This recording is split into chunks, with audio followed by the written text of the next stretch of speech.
तो आज हम लोग 12 के बायोलॉजी का फर्स्ट चैप्टर पढ़ेंगे, जीवों में जनन। जीवों में जनन ये अध्याय हो गया, जीवों में जनन हो गया चैप्टर 1। तो जीवों में जनन में सबसे पहला टॉपिक है जीवन अवधि। जीवन अवधि किसे कहते हैं? किसी जीव का उसके जन्म से लेकर उसकी प्राकृतिक मृत्यु का तक का उसका जीवन काल या जीवन अवधि कहलाता है। यानी जन्म से लेकर मरण के बीच की अवधि को क्या कहते हैं? जीवन काल कहते हैं। यानी कोई भी जीव, जैसे मान लेते हैं इंसान ही है, जब जन्म लेता है और शिशुअवस्था से बाल्यावस्था, किशोरावस्था, युवा अवस्था और वृद्धावस्था में जाकर मर जाता है, तो उसके जन्म से लेकर मरण के बीच के, यानी मरने के बीच के अवधि को क्या कहते हैं? जीवन अवधि कहते हैं। Any problem? No problem. चलिए आगे हम बढ़ते हैं। यहाँ पे रेड हम ले लेते हैं और यहाँ पे थोड़ा सा साइज पतला कर देते हैं, ठीक है। चलिए आगे हम बढ़ते हैं। अब यहाँ पे हम देखेंगे, क्या देखेंगे? प्रत्येक जीव का जीवन काल या जीवन अवधि अलग अलग होता है। बात सही है। हर जीव जंतु का जीवन काल अलग होता है। मनुष्य का अलग होता है, कुत्ता का अलग होता है। हर जीव जंतु का अलग अलग जीवन काल होता है ना। कुछ ऐसे जीव होते हैं जो 1 दिन जीते हैं, 2 दिन जीते हैं, मर जाते हैं। कुछ ऐसे जीव है 50 वर्ष जीते हैं। कोई ऐसे जीव है जो 150 वर्षों तक जीता है। कुछ ऐसे जीव है जो 20 वर्षों तक जीता है। कोई ऐसे जीव है जो 2 हफ्ता तक जीता है। नहीं, तो इसमें बताया गया है कि प्रत्येक जीव का जीवन काल या जीवन अवधि अलग अलग होता है। जैसे मनुष्य एक जीव है जिसका जीवन काल 70 से 75 वर्ष माना गया है। इस प्रकार अलग अलग जीवों का जीवन काल अलग अलग होता है। Any problem? चलिए आगे हम लोग देखेंगे कुछ जीवों का जीवन काल निम्नलिखित है। कुछ जीवों का जीवन काल, जैसे ले लेते हैं ये हाथी हो गया। हाथी का जीवन काल क्या होता है? 65 से 70 थोड़ा जोर से बोलिए आप लोग। 65 से 70 वर्ष। कुत्ता का जीवन काल क्या होता है? तितली का जीवन काल क्या होता है? गाय का जीवन काल क्या होता है? घोड़ा का जीवन काल क्या होता है? कछुआ का जीवन काल क्या होता है? और नेक्स्ट हम लोग देखेंगे यहाँ पे कौवा का जीवन काल क्या होता है? 15 वर्ष होता है। कौवा जो है पक्षी है, उसका जीवन काल कितना वर्ष होता है? 15 वर्ष होता है। अब नेक्स्ट हम लोग देखेंगे कुछ पौधों के जीवन काल। कुछ पौधों के जीवन काल के बारे में हम लोग जानेंगे। जैसे गुलाब ले लेते हैं। गुलाब का जीवन काल क्या होता है? 5 से 7 वर्ष। केला का 25 वर्ष। धान का 3 से 4 वर्ष। बरगद का पेड़ का, पीपल का 150 वर्ष। 1500 वर्ष पीपल का पेड़। आम का 100 वर्ष। जामुन का 60 वर्ष। पीपल का 150 वर्ष होगा कि 1500 वर्ष होगा? यहाँ पे थोड़ा देख लिया जाएगा, देख कर हम बता देंगे कंफर्म करके, ठीक है। चलिए नेक्स्ट हम लोग जानेंगे जनन। जनन को हम इंग्लिश में बोलते हैं रिप्रोडक्शन। क्या बोलते हैं? रिप्रोडक्शन बोलते हैं। अब इसके बारे में जानेंगे, जनन किसे कहते हैं। तो जनन क्या है? जनन जीव अपने ही जैसा संतान क्या करता है? उत्पत्ति करता है, जिसे क्या कहते हैं? जनन कहते हैं। तो जनन में हम जानेंगे जनन किसे कहते हैं। जनन द्वारा कोई जीवनधारी वनस्पति या प्राणी अपने ही सदृश किसी दूसरे जीव का जन्म देकर अपनी जाति की वृद्धि करता है। जन्म देने की इस प्रक्रिया को क्या कहते हैं? जनन कहते हैं। कोई प्रॉब्लम? जनन का अर्थ होता है अपने समान संतान उत्पन्न करना, जनन कहलाता है। शॉर्टकट में आप लोग बोल सकते हैं अपने समान संतान उत्पन्न करना क्या कहलाता है? जनन कहलाता है। कोई प्रॉब्लम? चलिए नेक्स्ट हम लोग जानेंगे जनन का उद्देश्य। आखिर जनन का क्या उद्देश्य होता है? जनन जीवों की एक प्रमुख जैविक क्रिया है जिसके उद्देश्य निम्न है। जनन के उद्देश्य निम्न है। चलिए, अगर जनन की क्रिया बंद हो गई तो समझिए कि सारी जीव जंतु का क्या हो जाएगा, पृथ्वी पर से धीरे धीरे खत्म होते जाएगा। ठीक है, चलिए यहाँ पे देखिए, जनन के माध्यम से ही जाति की निरंतरता सदैव बनी रहती है। बात सही है। जनन से ही हर जाति की निरंतरता क्या होती है, सदैव बनी रहती है। कोई प्रॉब्लम? जैसे मान लेते हैं आजकल हम लोग देखते हैं बाघ हो गया, अपने पूरे देश में कितना है, 3700 बाघ है। शेर 7000 है। ठीक है, तो ऐसे क्या होता है, बहुत ऐसे जीव है जो देखने को नहीं मिल रहे हैं।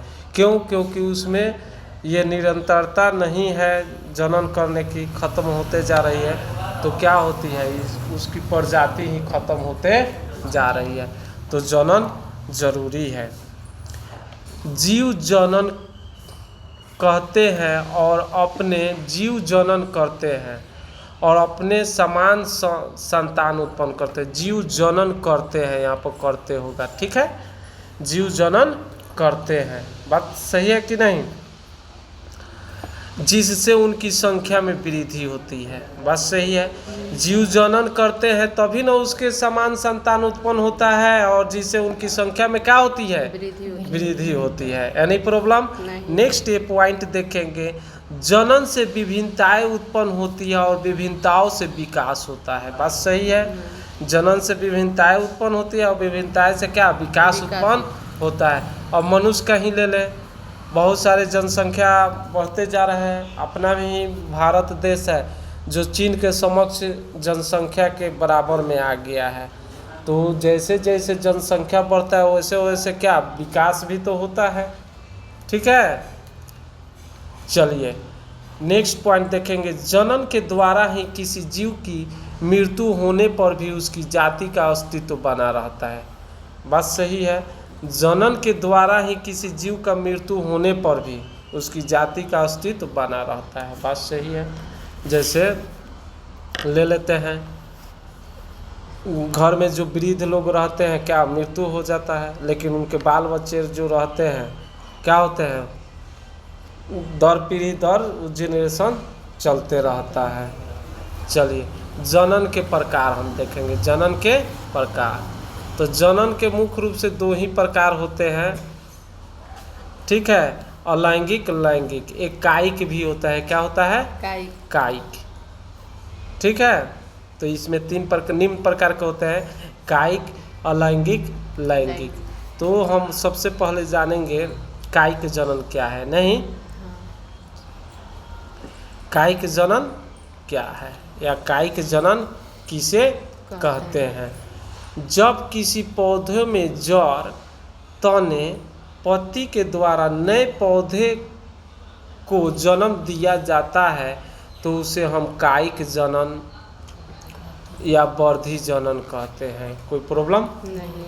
ये कायिक जनन मुख्य रूप से पेड़ पौधों में पाया जाता है। किस में पाया जाता है? तो जड़, तने, पत्ती के द्वारा हम लोग देखते हैं, पत्ती जो होता है ना, पत्ती से भी क्या होते हैं, पेड़ पौधे निकल जाते हैं, छोटे छोटे होते हैं। जड़ से भी, तना से भी, कुछ तना है काट के लगा दिया जाएगा, बड़ा हो जाता है। देखे हैं? जैसे गुलाबी का तना जो है काट के लगा देने पर। चलो अब यहाँ पे हम देखेंगे, नए पौधे आकारिकी व आनुवंशिकी रूप से अपने मातृ पौधे के समान होते हैं। बात सही है। मातृ पौधे का वह भाग जो नए पौधे को बनाता है उसे कायिक प्रवर्धन कहते हैं, जो जड़, तना व पत्ती इनमें से कोई भी हो सकता है। चलिए कायिक जनन के प्रकार। कायिक जनन के प्रकार जो होते हैं 2 प्रकार के होते हैं। एक प्राकृतिक कायिक जनन होता है, एक कृत्रिम कायिक जनन होता है। ठीक है, अब जानेंगे प्राकृतिक कायिक जनन क्या है।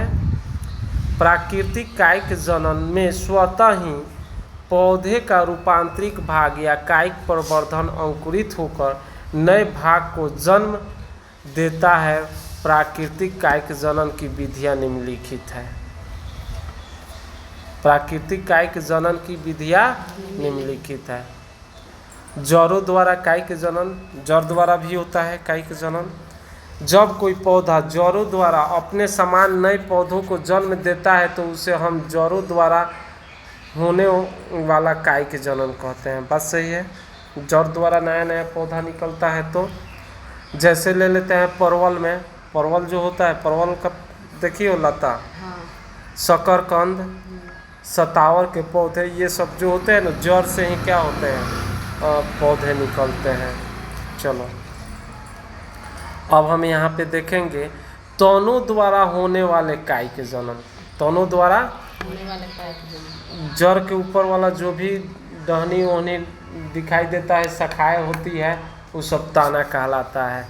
जब किसी पौधों में पत्ती के द्वारा अपने समान नए पौधों का उत्पन्न किया जाता है, जब किसी पौधों में पत्ती के द्वारा क्या पत्ती के द्वारा अपने समान नए पौधे का उत्पन्न किया जाता है, उसे तने द्वारा होने वाले कायिक जनन कहते हैं। जैसे अदरक, हल्दी, आलू, ये सब क्या है, तनों द्वारा कायिक जनन है। यहाँ पर ताना होगा, पत्ती द्वारा नहीं होगा। क्या होगा, ताना। जब किसी पौधों में तने द्वारा, किसके द्वारा, तने के द्वारा अपने समान नए पौधों को उत्पन्न किया जाता है तो उसे क्या कहते हैं, तने द्वारा होने वाले कायिक जनन कहते हैं। ठीक है। नेक्स्ट हम लोग देखेंगे पत्ती द्वारा होने वाले कायिक जनन। नहीं, जब किसी पौधे में पत्ती के द्वारा अपने समान नए पौधों को उत्पन्न किया जाता है तो इसे क्या कहते हैं, पत्ती द्वारा होने वाला कायिक जनन कहते हैं।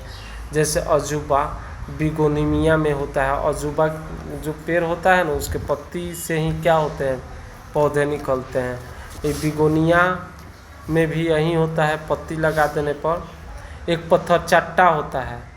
पत्थर चट्टा जो होता है, पेट क्या होता है, पेट में दर्द करता है या पेट में पथरी उथरी गैस वैस बनाता है, तो पत्थर चट्टा के पत्ती डाल दोगी ना, उससे ताना निकल जाता है। बहुत अच्छा पौधा। अब हम लोग जान गए कि प्राकृतिक जो होता है कायिक जनन की विधियां निम्नलिखित होता है। एक जड़ द्वारा होता है, एक किसके द्वारा होता है, एक ताना द्वारा होता है, एक किसके द्वारा होता है, पत्ती द्वारा होता है। समझ में आ गया? लिख सकते हैं आप लोग? बिल्कुल सही है। चलिए आगे हम बढ़ते हैं। यहाँ पे कायिक, कृत्रिम कायिक जनन, कृत्रिम कायिक जनन। अब इसके बारे में जानेंगे, कृत्रिम कायिक जनन क्या है, इसमें क्या होता है। नहीं, खड़े होने में कोई प्रॉब्लम नहीं ना है? चलिए। पौधों में कायिक जनन मनुष्य द्वारा विभिन्न तरीकों से कराया जाता है, अतः इस प्रकार के कायिक जनन जो मनुष्य द्वारा कराया जाता है कृत्रिम कायिक जनन होता है। बात सही है। मनुष्य जो होता है अनेक प्रकार के पेड़ पौधे जो होता है क्या करता है, अनेक तरीका का उगाता है अपने प्रयोग के आधार पे। ठीक है, उसी को क्या कहते हैं, कृत्रिम कायिक जनन, जिसे हाइब्रिड भी कहा जाता है। हाइब्रिड नहीं सुनी हो? एक से एक वैज्ञानिक जो है हर बीज का हाइब्रिड तैयार कर दिया है ना। अब हम चलेंगे नेक्स्ट। क्या, कृत्रिम कायिक जनन की विधियाँ। तो इसे लिखेंगे, कृत्रिम कायिक जनन की विधियाँ निम्नलिखित होती है। एक कलम लगाना। क्या, कलम लगाकर इस प्रक्रिया में पौधे की छोटी छोटी टहनियाँ को काट लिया जाता है, परंतु इस बात का ध्यान रखना होता है कि इन कटी हुई टहनियों पर कक्षाशय कलिका होना अनिवार्य है, क्योंकि कक्षाशय कलिका से ही नए पौधे का निर्माण होता है। यह टहनी के कलम कहलाती है। क्या कहलाती है, टहनी के कलम। देखते हैं उसमें क्या टहनी निकला हुआ है, उसे जैसे डाली जो होता है ना, कलम काट के टहनिया को लगा दिया जाता है। कलम द्वारा उसमें से क्या होते हैं, शाखा निकल जाते हैं, पेड़ पौधे निकल जाते हैं। ठीक है। इन कटे हुए टहनियों को मृदा में आधा रोप दिया जाता है, मृदा यानी भूमि में, क्या, जिससे कुछ समय पश्चात नया पौधा विकसित होता है। कलम लगाने की प्रक्रिया कई पौधों में की जा सकती है, जैसे गुलाब के, गुड़हल के, अंगूर के, नींबू के। समझ में आया? अब देखना, गुलाब का जो है टहनी लगा दिया जाता है, गुड़हल का, अंगूर का, नींबू का। अंगूर का कहोगी तो है मेरे रिलेशन में, हम ला सकते हैं, लगा दोगी घर पे, अंगूर फलने लगेगा। ठीक है। कौन सा है? हाँ, कौन सा है? देहाती अंगूर बीज वाला। दाब लगाना, इस प्रक्रिया में मातृ पौधे के तने की, इस प्रक्रिया में मातृ पौधे की तने की शाखा को मृदा में यानी भूमि में इस प्रकार से गाड़ दिया जाता है कि इसका अग्रभाग वायु में होता है, दबे हुए भाग कुछ समय पश्चात जड़ निकलती है। कुछ समय पश्चात क्या होती है, जड़ निकलती है। इस तने या भाग को मातृ पौधे से अलग कर दिया जाता है और इसे स्वतंत्र पौधे के रूप में विकसित होने के लिए छोड़ दिया जाता है। यह प्रक्रिया अंगूर, स्ट्रॉबेरी जैसे पौधों में अपनाई जाती है। नेक्स्ट एक रोपण विधि होता है। कौन सा विधि होता है? रोपण विधि। इस विधि में पौधों की उत्तम या उच्च किस्म विकसित की जाती है। इसमें एक ही जाति के अच्छे किस्म वाले पौधे के कलम को दूसरे समान या निम्न किस्म वाले पौधे के स्कंद पर लगा दिया जाता है। कलम उच्च किस्म के पौधे तथा स्कंद निम्न किस्म के पौधे की है। कलम जो होता है ना, उच्च किस्म के पौधों के लिए होता है, स्कंद निम्न किस्म के पौधे के लिए होता है। इन दोनों पौधे को पट्टी से इस प्रकार से जोड़ दिया जाता है कि दोनों एक ही पौधे के रूप में विकसित होते हैं। क्या होता है ना, काट के उसमें नहीं होता है, उसमें डाल दिया जाता है। देखना यूट्यूब पे मिल जाएगा। ठीक है। काट के उसमें डाल के पट्टी मार दिया जाता है ना, तो क्या होता है, निकल जाता है। यह बाद में जोर वाले स्थान से उस पट्टी को हटा दिया जाता है। क्या कर दिया जाता है? हटा दिया जाता है। इस प्रकार से प्राप्त पौधे की जड़ें तो स्कंद की होगी, परंतु उसका मुख्य तना, फल फूल आदि उच्च किस्म वाले पानी कलम की होती है। यह विधि आम, नींबू, सेब आदि में अपनाई जाती है।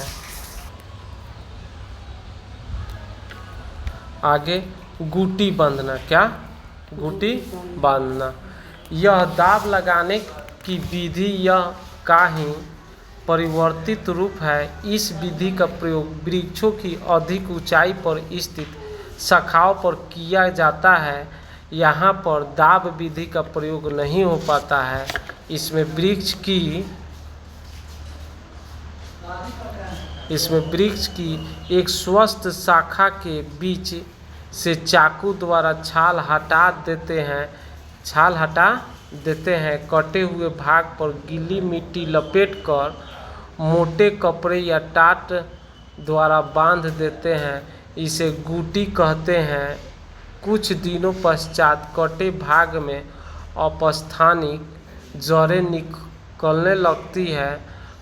पर्याप्त जड़ें निकलने पर जड़ के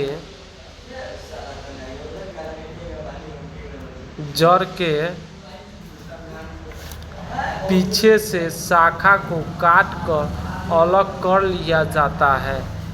यह शाखा वृद्धि करके एक नया पौधा बनाती है जैसे लीची, नींबू आदि में यह विधि अपनाई जाती है। यहाँ पे कलम बनाया गया है, कलम बना के डाल दिया जाता है। ठीक है, ये दाब द्वारा। ये रोपण कहलाता है। क्या रोपण? ऐसा है ना, बताए हैं। ये गुटी बंधन बांध के इसी में क्या किया जाता है, निकाल दिया जाता है। अब आएंगे क्या, अलैंगिक जनन। क्या अलैंगिक जनन की क्रिया से उत्पन्न संतान एकदम अपने जनक के समान होती है, अर्थात अपने जनक का क्लोन होती है। इसलिए अलैंगिक जनन को एकल जीव जनन भी कहते हैं। समझ में आया? नेक्स्ट, अलैंगिक जनन की विधियाँ। तो अलैंगिक जनन की विधियाँ क्या होती है? निम्नलिखित होती है। द्विखंडन, बीजाणु जनन, मुकुलन, कलिका, खंड भवन और पुनरुद्भवन। ये सब क्या है? अलैंगिक जनन की विधियाँ। अब बारी बारी से एक का पढ़ेंगे। द्विखंडन या द्विविभाजन। इस विधि में प्रायः जनन के समय जनक का शरीर दो बराबर भागों में समसूत्री द्वारा बांटकर दो नए संतति जीव का निर्माण करता है। इसी को द्विविभाजन अलैंगिक जनन कहते हैं। यह प्रायः एक कोशिकीय जीव में होता है, जैसे अमीबा, यूग्लिना। अमीबा जो होता है ना, अमीबा जैसे ये क्या होता है, ऐसे दो भागों में धीरे धीरे क्या होता है, ये दो भागों में ऐसे बंटने लगता है। ठीक है, यही क्या होगा, अलग अलग बंट जाएगा। समझ में आया? तो ये द्विविभाजन किस में होता है? अमीबा में, यूग्लिना में होता है। अब आएंगे बीजाणु जनन। इस विधि द्वारा जनन के समय जीवों के कोशिका में या बाह्य भाग पर एक कोशिकीय पतली भित्ति युक्त संरचना का निर्माण होता है, जिसे बीजाणु कहते हैं। यह बीजाणु कुछ समय बाद जनक कोशिका या पौधे से अलग होकर विभिन्न स्थानों पर फैलकर नए जीव का निर्माण करते हैं। यही बीजाणु जनन कहलाते हैं। जैसे कैलेमेंडियोमोनास, शैवाल, पेनिसिलियम, कवक। ये सब क्या है? इसमें बीजाणु जनन दे देगा क्वेश्चन। कवक जो होता है अपना जनन, अलैंगिक जनन किस विधि द्वारा करता है? तो बीजाणु जनन द्वारा। शैवाल बीजाणु जनन द्वारा। 4 गो ऑप्शन रहेगा। ठीक है, नेक्स्ट हम लोग जानेंगे मुकुलन। क्या मुकुलन में क्या होता है? इस प्रकार का विभाजन ईस्ट में पाया जाता है। किसमें?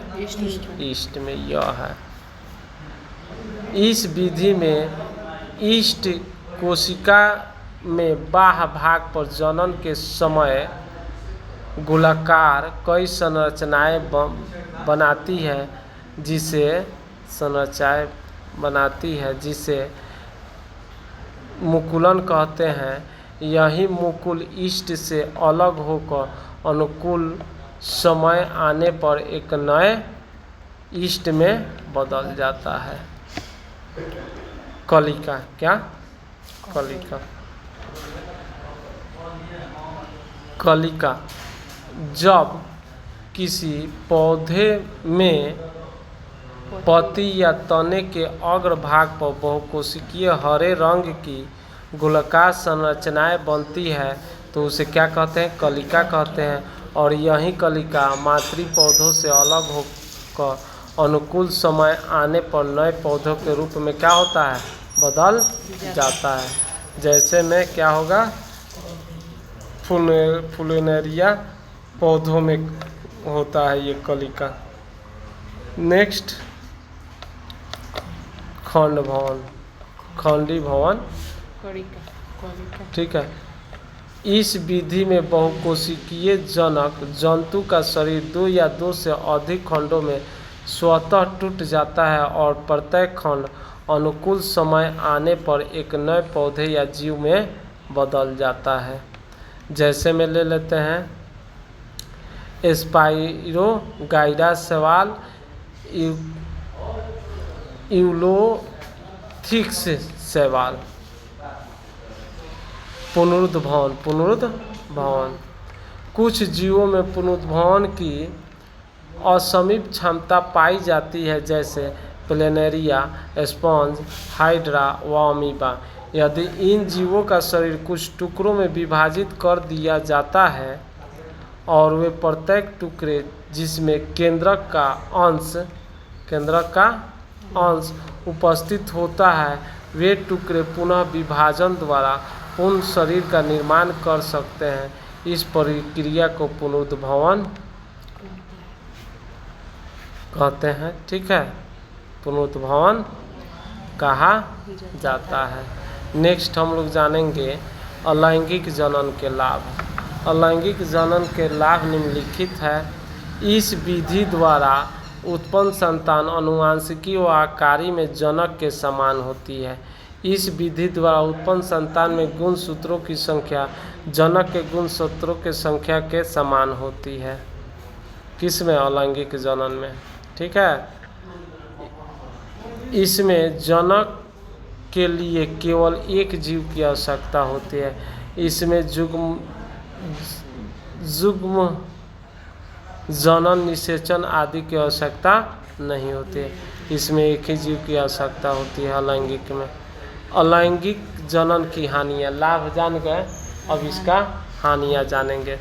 इस विधि द्वारा नई है, यह है, ठीक है, नई प्रजाति का विकास नहीं होती है। इसमें और सूत्री विभाजन नहीं होता है, यानी इस विधि में नया क्या होता है? विकास, नया प्रजाति का विकास नहीं होता है। इसमें और सूत्री विभाजन नहीं होता है। इसमें उत्पन्न संतान में किसी नए गुण का विकास नहीं होता है। समझ में आया? इस विधि द्वारा उत्पन्न संतान दुर्बल होती है। क्या होती है? दुर्बल होती है। नेक्स्ट हम लोग जानेंगे लैंगिक जनन या लिंगी जनन। ठीक है, सेक्सुअल रिप्रोडक्शन के बारे में हम लोग जानेंगे। आखिर यह क्या है या किसे कहते हैं? वह जनन जिसमें संतान उत्पन्न करने के लिए दो विपरीत जनक हो, जैसे नर व मादा। इसमें क्या होता है? दो विपरीत जनक होते हैं, नर मादा की आवश्यकता होती है। उसे हम लिंगी या लैंगिक जनन कहते हैं। इस प्रक्रिया में लैंगिक अंगों जैसे नर में वृषण व मादा में अंडाशय की आवश्यकता होती है। यह एक जटिल प्रक्रिया होती है जो प्रायः उच्च श्रेणी के जीवों में पाया जाता है। लैंगिक जनन में होने वाली घटनाएं। लैंगिक जनन में घटित होने वाली घटनाएं क्रमबद्ध होती है। यह 3 अवस्थाओं में बांटा जा सकता है: निषेचन पूर्व घटना, निषेचन के बाद घटनाएं।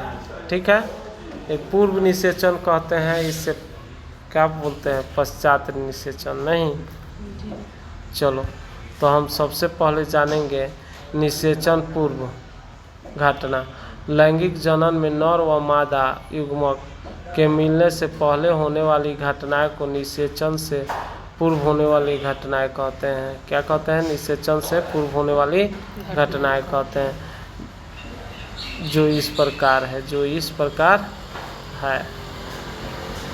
युग्मक जनन, युग्मक स्थानांतरण। युग्मक जनन क्या है? युग्मक जनन की प्रक्रिया में नर जनन अंग में नर युग्मक जनन का निर्माण होता है तथा इस मादा जनन अंग में मादा युग्मनक का निर्माण होता है। युग्मनक सदैव अगुणित होते हैं और इनकी निर्माण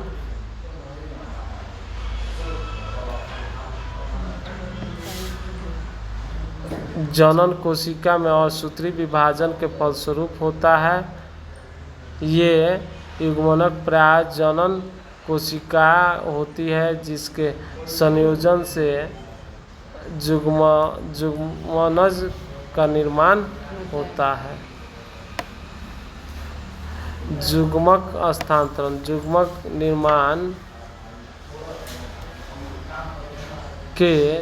निर्माण के पश्चात नर जुग्मक व मादा जुग्मक एक दूसरे के समीप आ जाते हैं, जिसे जुग्मक स्थानांतरण कहते हैं। यह जुग्मक स्थानांतरण जंतुओं और पौधों में अलग अलग होता है। जैसे जंतुओं में जुग्मक स्थानांतरण प्रजनन मार्ग, योनि मार्ग से फलोपियन नलिका के वास्ते द्वारा मादा जुग्मक के पास स्थानांतरित होता है, जबकि पौधों में यह क्रिया जल, कीट, वायु आदि माध्यम द्वारा संपन्न होता है।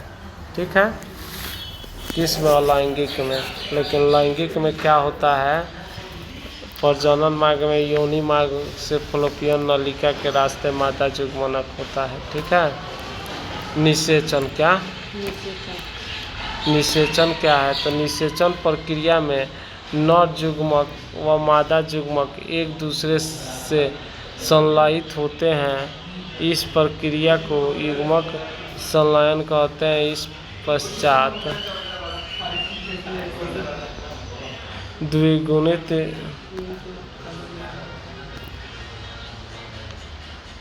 द्विगुणित युग्मक का निर्माण होता है।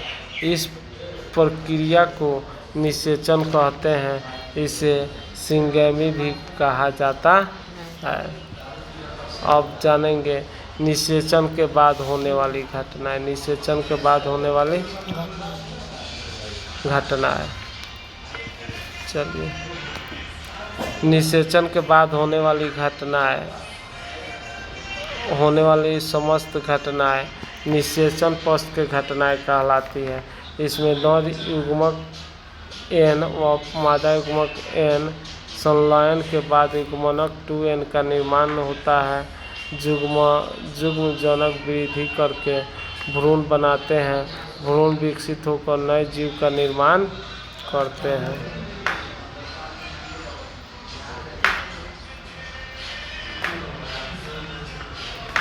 नर युग्मक प्लस मादा युग्मक मिलता है, तब निषेचन होता है। निषेचन में युग्मनक मिल जाते हैं, तब भ्रूण होता है, तब नया जीव का उत्पत्ति होता है। ठीक है, चलो। भ्रूणोद्भव, भ्रूण का विकास क्या कहलाता है? भ्रूणोद्भव कहलाता है। जैसे में देखेंगे भ्रूणोद्भव क्या है। निषेचन के बाद युग्मनक से 2n भ्रूण का विकास होता है, जिसमें